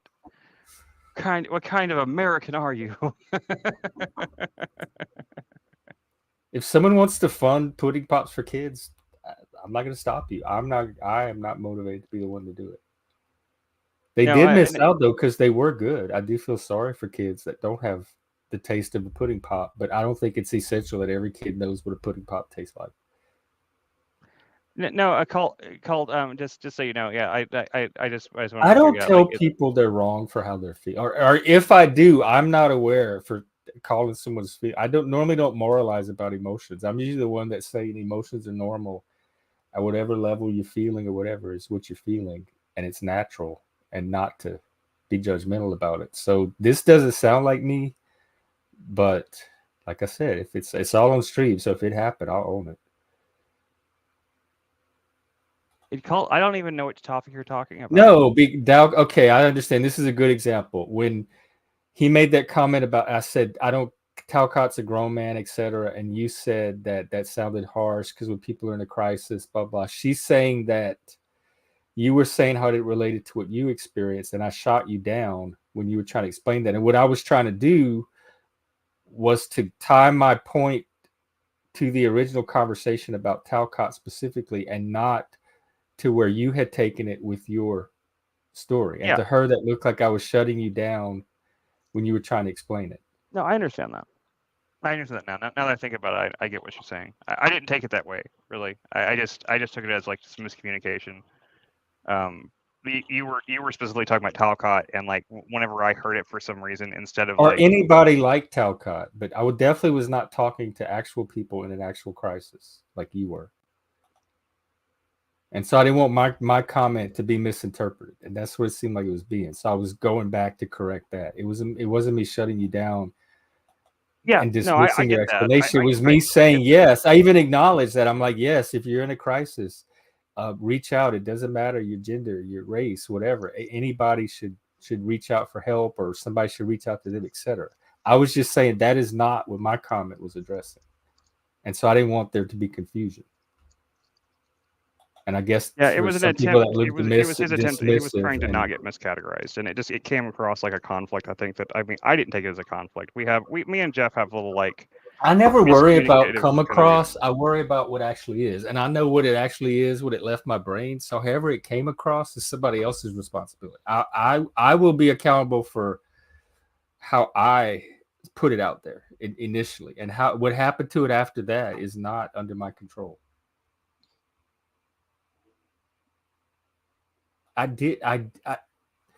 He wasn't discussing how he was feeling. He was making a point about people in crisis and being like told they're grown-ass adults. I didn't hear it as like, let me tell you how I'm feeling right now. I heard it as trying to make a point adjacent to the point I was making about Talcott, but I didn't hear it like as a feeling thing. And I'm not good with that anyway. Like if you need someone to just, like the thing where women don't want to problem solve, they just want someone to hear their feelings. I'm not the person to come to for that. I'll listen, but I'm not going to, there's something you're supposed to do in response. It's something nonverbal. And if they don't get it, they feel like they weren't heard or validated. And I don't know how to give that. So if you pour your feelings out to me and expecting a particular response, you're probably not going to get it from me. It doesn't mean I don't care. It means I just process those things a different way. No, I don't mind at all, Dahlia. Thank you for the feedback too. I'm just trying to understand. I don't mind criticism at all. And Colt, I'm looking back to your comments, and I honestly don't know what you mean by the FE thing. I don't know what FE is either. I was about to tell Frank. Yeah, because like I'm looking at all these various comments that you made and stuff like that, and I don't understand anything that you said that was like slightly controversial or or could be insulting or anything. I'm like reading these comments. I'm like, what are they talking about? Like, I don't get it. I don't know what I get everything you're talking about until you say FE, and then like I'm just lost. Dahlia, Flat Earth. Yes. No. Okay. Wait. When let did me you bring up address. Flat Earth? Hang on. Let me address Dahlia, please. Dahlia. Yes, I can understand. It's confusing. I've been told that before, and it's even confusing me right now about this comment. But I can acknowledge that I can be confusing and like contradictory to a lot of people. There is a sense to it in my mind, like a consistency to it in my mind, but I can accept that it's not always it's not always clear on the surface to a lot of people. So yes, you're not misperceiving or anything like that. I have gotten that before. And then this Daniel thing I'm not sure about. Because I don't think I've ever dismissed anyone for being calm and civil. It's always for battling me over some logistic or facilitation issue, not the content, or for attacking a guest or being hostile, or sometimes, rarely, but sometimes when I'm the one that's triggered, but I can't leave my own panel. Like the other day when someone accused me of being dishonest. And I couldn't leave the panel over that, so I took them off instead. So there's been like 1 or 2 cases like that, but I rarely, in none of those cases can I remember calmness and civility being at play. It's usually when it's reached the point past calmness and civility.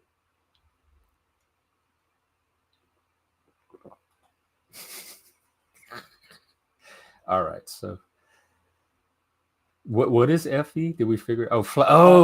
Yeah, duh. All so right. You're pro flat Earth or anti flat Earth, Cult? I have nothing to say about flat. They mystified me. And you know what? If you do believe in flat Earth, I don't understand it. I don't understand like where you're it's coming an from. oblate spheroid, and in the conversation to me. But it would not. It would not. I have come to the conclusion that it would not preclude me from being friends with someone if they believed in flat Earth, because it doesn't actually have any bearing on any of our lives. So.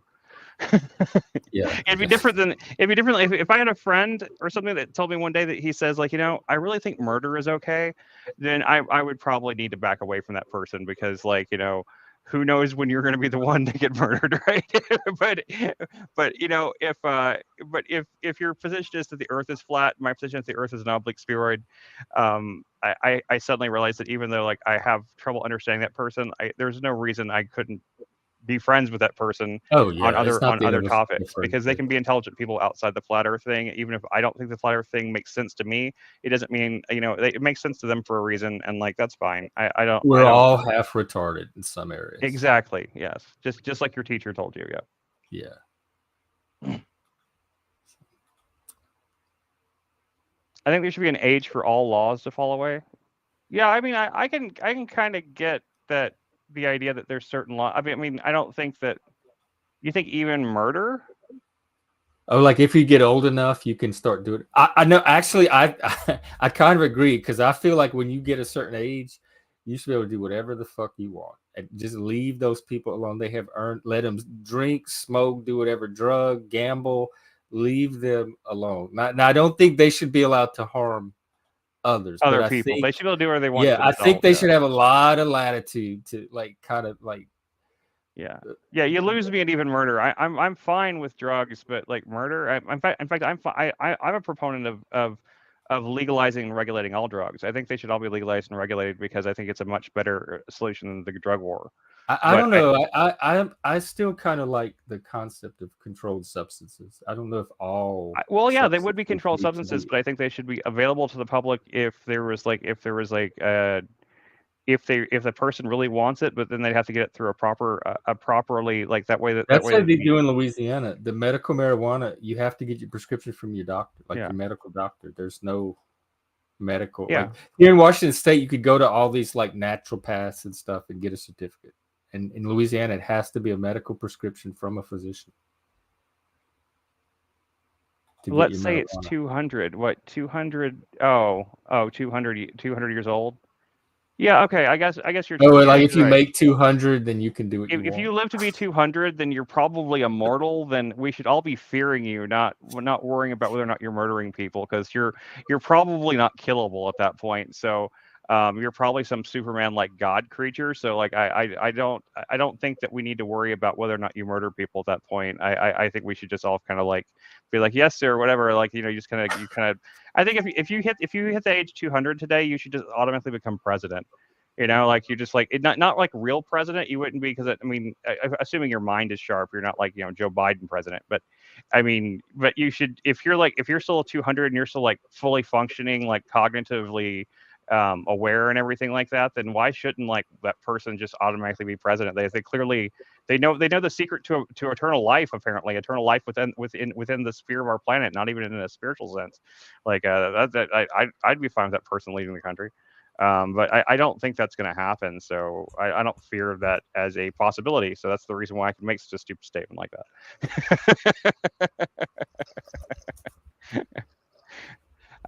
In that fantasy situation, like I'm like, yeah, I'll make him president, make him king emperor for their entire eternal lives. What do I care? Like I can't. This person can't be killed, so we can't do anything to him. I don't know if we could even lock him up. He might be impervious to being confined. I don't know. I can't find very much scary about a 200-year-old person. It doesn't fill me with dread for some reason. Well, I mean, no one has lived to that age in recorded history. But I don't think physically they're going to be at that. I feel like you could take them. Well, okay. If you live to the year 200, okay, live to the year 200. But look at someone who like lives to be 100. You see how decrepit and how yeah, I've seen people that live to be 80 be decrepit. Right. Exactly. Right. Okay. But so if a person lives to be 200, they have to be like deteriorating at a much slower rate, because at a certain point your body will just break down, and you will like your body can't unless you're a brain in a jar or but they're still deteriorating. They don't have like supernatural strength or powers. So, I mean, what would a 200-year-old person look like if they kept deteriorating at the same rate as a regular human being? They would be like a shriveled up like little mummy. You seriously worried about having your ass kicked by a 200-year-old person in a fight? No, I'm not seriously worried. I thought we were having a goofy, fun conversation about something stupid. But why would you be scared of a 200-year-old person? I'm not. I'm not. I'm saying I was making that statement because it's literally impossible. So like it's fine to make like stupid suppositional claims about it. I was just making dumb claims because it's something that's not even in the realm of possibility. So what do I care? Like I was just making jokes. It was just supposed to be funny. It sounded that was the impression I got too, Jack. Thanks. He was worried about him.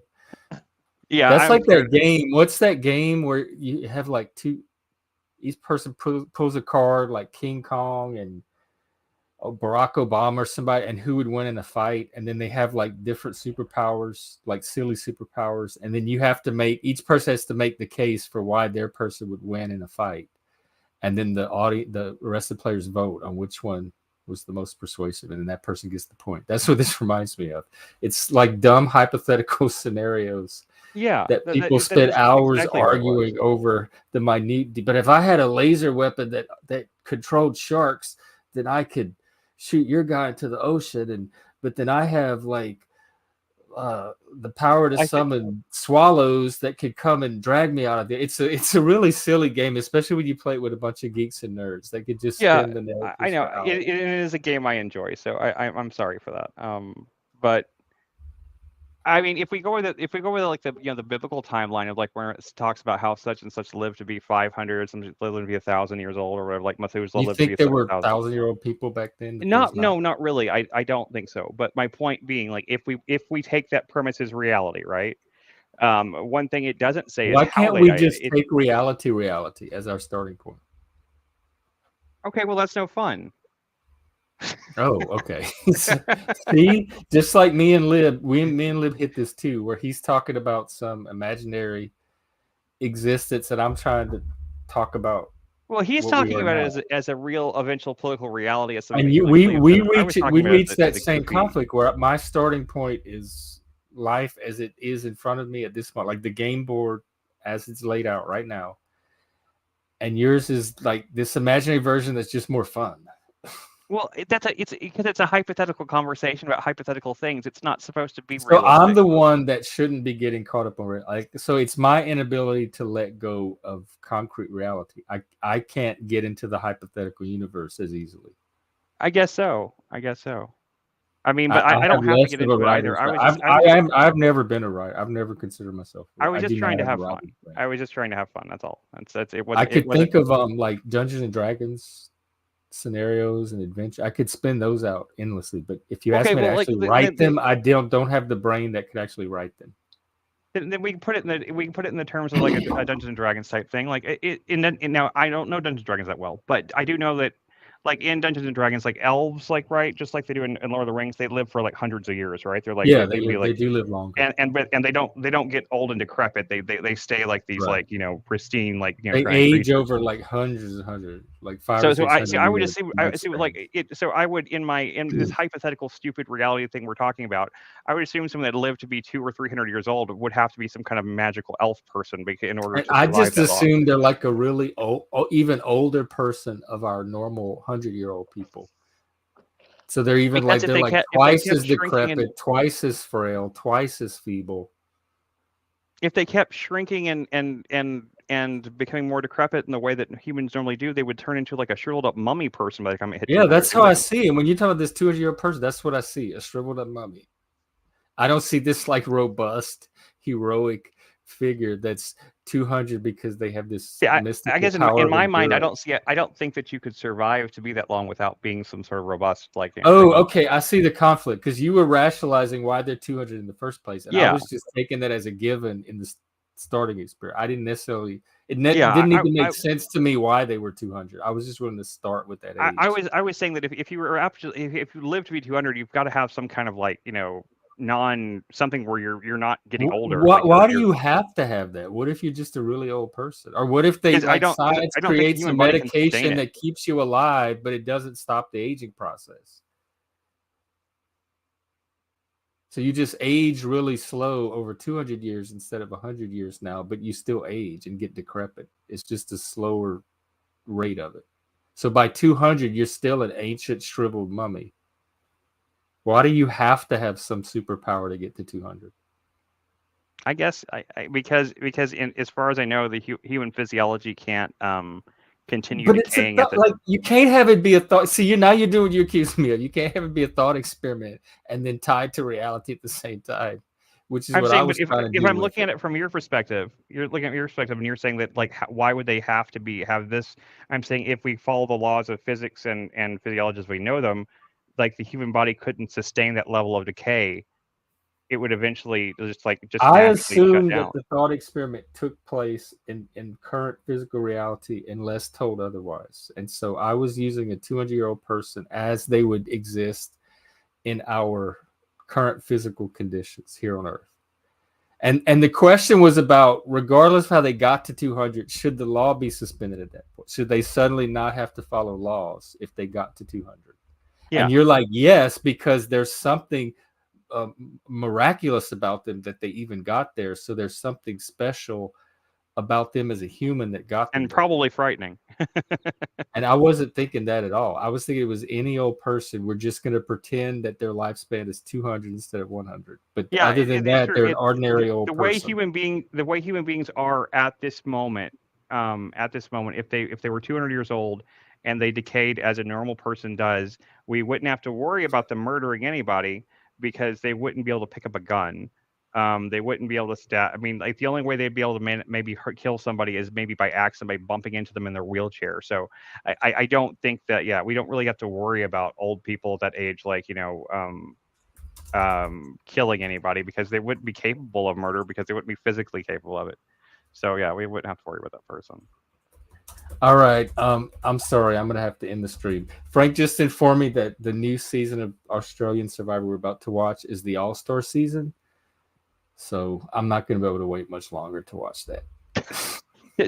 Frank totally He's baiting you with good. that. He's good. Season 7, the best That's why competition we on keep TV him is bigger around. than ever. The We biggest have the villains, best game trolls. players, and I've heroes are always seeking said that. redemption. But seriously, tonight, that's like bait. real Survivor, like the current season is on tonight. We watch it at 10 p.m. Central on Discord, I'll and be it's there for that. winding down to the finale. So it's been a great season. It's still a fun time to get in on, but you're gonna miss a lot of the earlier drama. And Frank and I are going to start at the new Australian one with the All Stars. Which, if you haven't watched the other 6 seasons, you might not want to watch the All Stars. But anyway, we'll be hanging out on Discord doing that all night. So this is Survivor Wednesday, and then if we're still up and awake, we might do a stream after Survivor. I will tell you guys in the comments, like if you're ever been, if I myself, I was a little iffy on Survivor at first here and there, and like I enjoyed some episodes here and there, but on the whole, it wasn't like, but like this season of the current Survivor has kind of converted me in terms of like my investment in it. I have actually become extremely invested in this season of Survivor. There is so much ridiculous, like dramatic bullshit happening between everybody that it's kind of like, it reminds me of the only time I ever got into the real world. Like the real world had one season. I think it was the season that was set in Las Vegas, I want to say. And like the season devolved. Is it the one they lived in the stratosphere? I don't know where they lived at. All I know is that from the very first day of it, like there was a fight between like basically all the guys and all the girls, and the rest of the season, like none of the guys or girls would even talk to each other. They were all like conspiring against each other and trying to sabotage each other. Season of the real world. That doesn't narrow it down. Oh, really? Is that where they all go? I thought there was usually like hooking up and.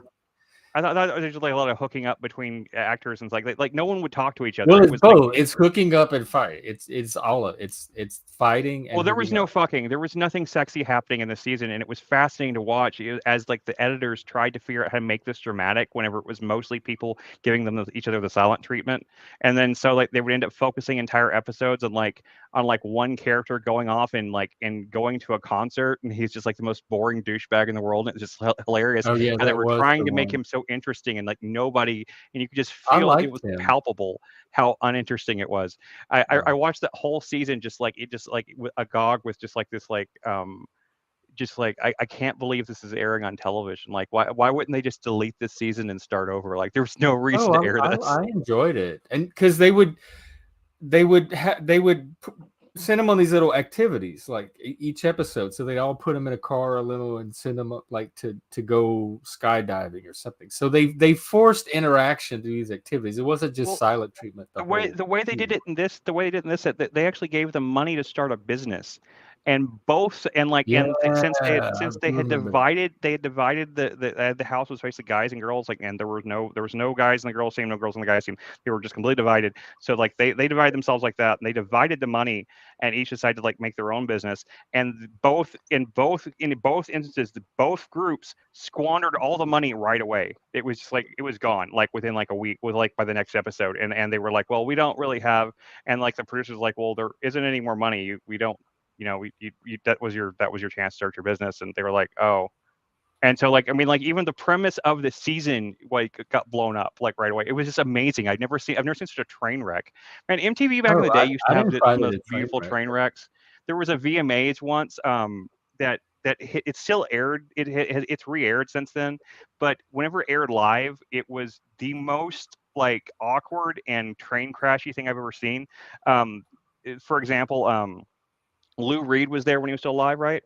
And Lou Reed was clearly, I mean, he looked like the dude from the dead dude from Weekend at Bernie's. Basically, he was just like suddenly he was passed out, like with his sunglasses on. He didn't look like he was even awake.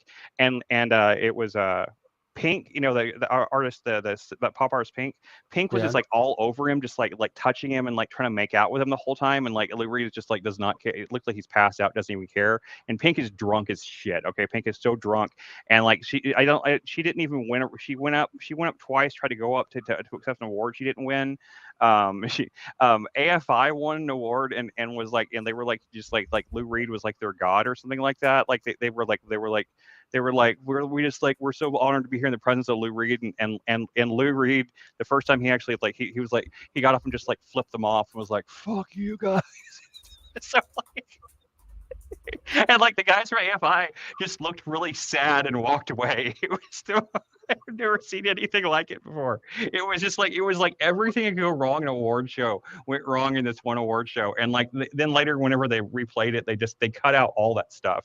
And I was like, why would you cut out all the good parts? That was the best parts of the whole thing. It was watching it all go to hell. But anyway, I used to love kind of like whenever we used to have smaller cable channels, but before cable kind of died. So that's kind of the internet's turning into now, and that's kind of what I love about like what we've got with the internet now, because like it reminds me of like the old days. So yeah, like public access. Yeah, that's what this reminds me of. I've said that before. That's what streaming reminds me of. Exactly. Yes. But I mean, but there was that mid in between public access and a regular cable channel, there was like those third and fourth tier cable networks. Like for example, MTV2 was one of those networks for a while. Like MTV2 when it started was actually all music videos, and it actually had VJs like the old school MTV2 did. And the less and less and the fact that they knew that they weren't being watched by many people and they were a very small channel meant that the VJs would just like talk shit about the music and about stuff constantly. They would just like they were just totally off the cuff, and they were actually like respectable people. One of them was like the editor of Spin, and the other guy was like another major music journalist.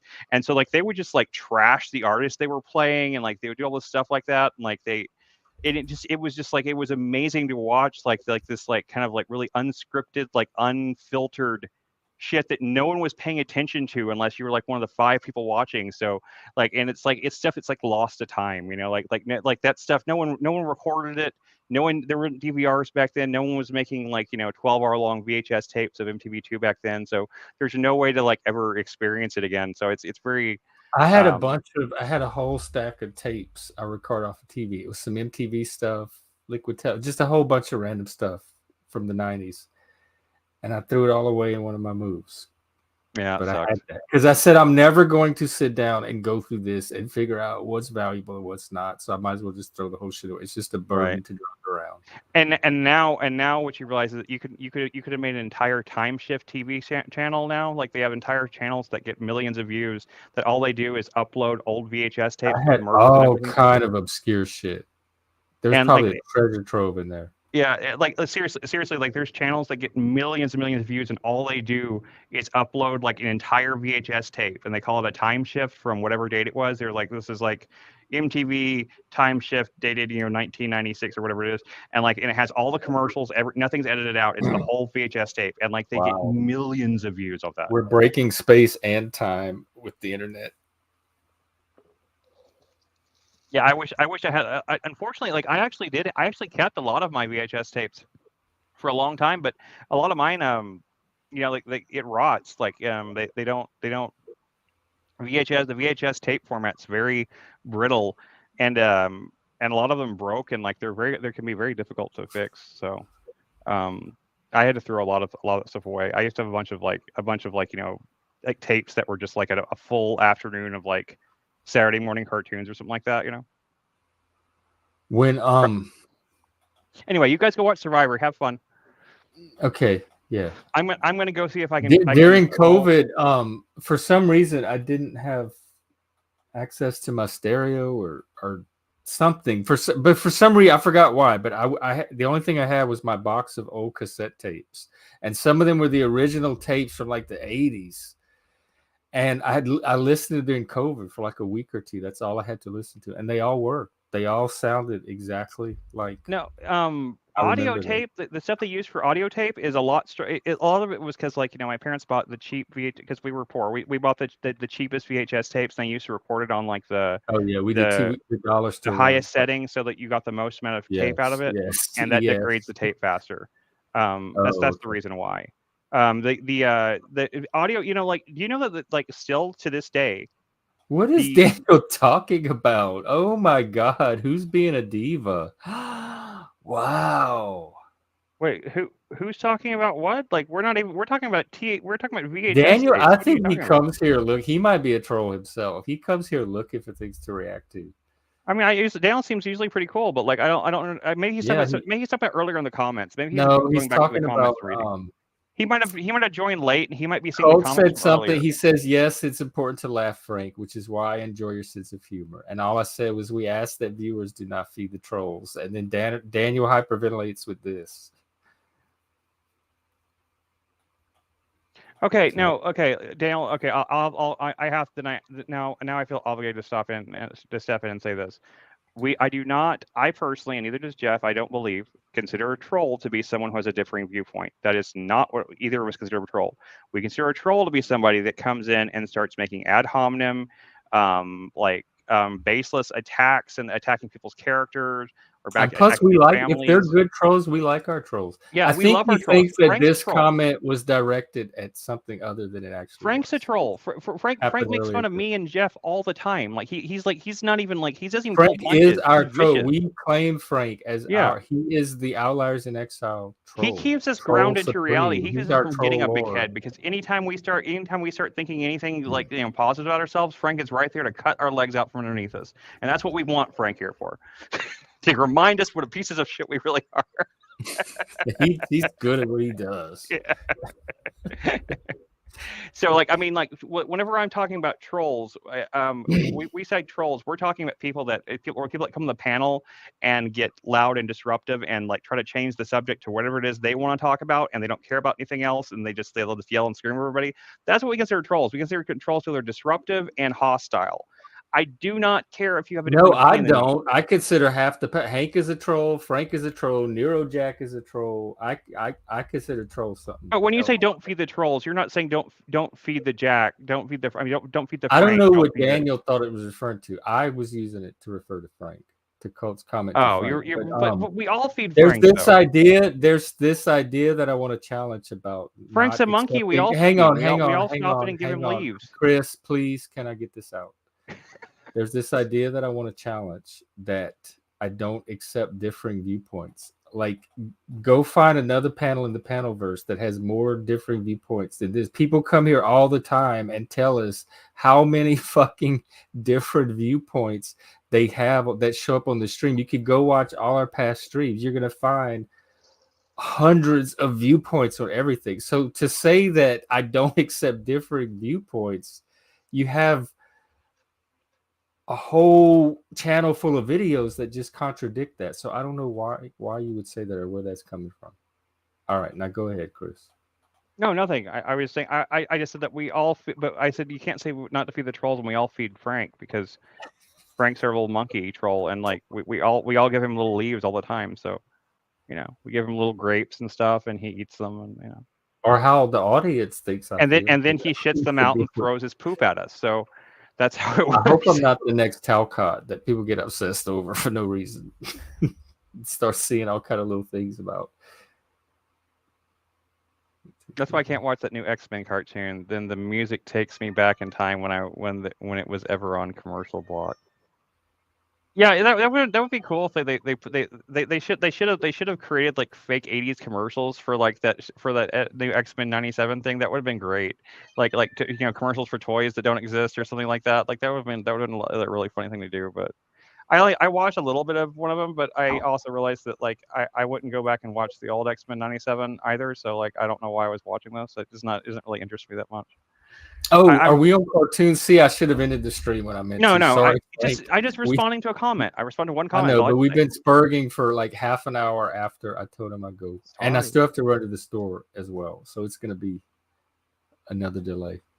So yeah, Frank, I'll wrap it up. I'll run to the store. Maybe in about half an hour, I'll hit you up on Discord. And then we might be back tonight or tomorrow. We'll definitely be back tomorrow, if not tonight. Tomorrow for sure, and possibly tonight, depending on how the evening goes.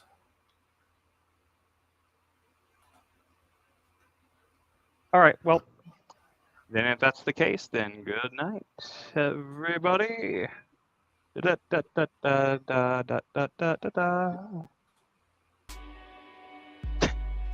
Hi. All righty, and I'm gonna put my little thing on. Look at that. This is our merch, y'all. We're gonna have this If you want this on anything, a mug, a t-shirt, yes. Wasn't it though? Oh God. Okay. Yeah, take care, everyone.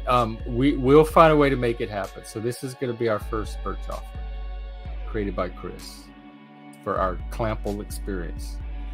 So we'll see you tonight or tomorrow, and come watch Survivor with us if you feel like it. Take care, everybody.